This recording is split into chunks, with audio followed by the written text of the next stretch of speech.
మీరు చూడండి, ఈ రోజున కొత్త ట్రెండ్ ఏమిటంటే ప్రార్థన చేయించుకోవడానికి ఎగబడుతున్నారు. ఒక మీటింగ్ అయిపోతే ఒక దైవజనుడి దగ్గరికి వెళ్ళి ఆయన చెయ్యేసి ప్రార్థన చెయ్యాలి అని ఈరోజు ఉబలాటం పెరిగింది. మీరు ఎప్పుడైనా పాత నిబంధనలో కానీ కొత్త నిబంధనలో కానీ రండి ప్రార్థన చేస్తామని బారులు తీరి నిలబడినట్టుగా మీరు ఎప్పుడైనా చూసారా? క్రైస్తవులారా, పౌలుతో కానీ, పేతురుతో కానీ, యాకోబుతో కానీ, యోహాన్తో కానీ, యేసుక్రీస్తు వారితో కానీ, లేకపోతే ప్రవక్తల విషయంలో కానీ ఇది ఎక్కడైనా జరిగిందా? కొన్ని మోషే ప్రార్థన చేసేటప్పుడు కానీ వరుసగా బారులు తీరితే అందరు మీ చేతులు వేసుకుంటూ వెళ్ళి ప్రార్థన చేసిన సందర్భం ఏమైనా ఉందా? లేదు. We have created this.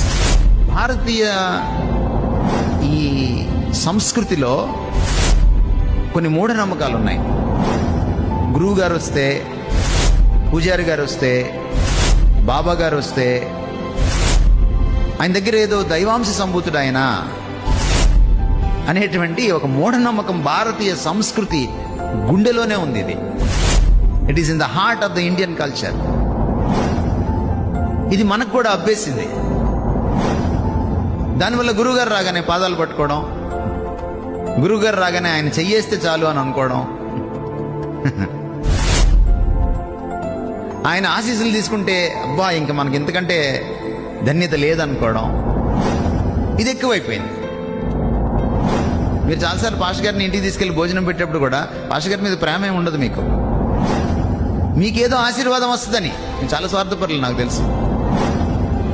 అందుకని ఇళ్ళకి భోజనాలు పిలిస్తే వెళ్ళను నేను, ఎందుకంటే మీ ప్రేమ నాకు తెలుసు. మీరు భోజనం చేయకపోతే ఎట్లా సార్, మాకు ఆశీర్వాదం ఎలా వస్తుంది అంటారు తప్ప, సార్ మీకోసం ప్రేమతో ఉండాము సార్ అని ఎవరు అనరు. నాకు 30 ఏళ్ళ సర్వీస్, ఇంతవరకు ఎవరు అనలేదు ఈ మాట.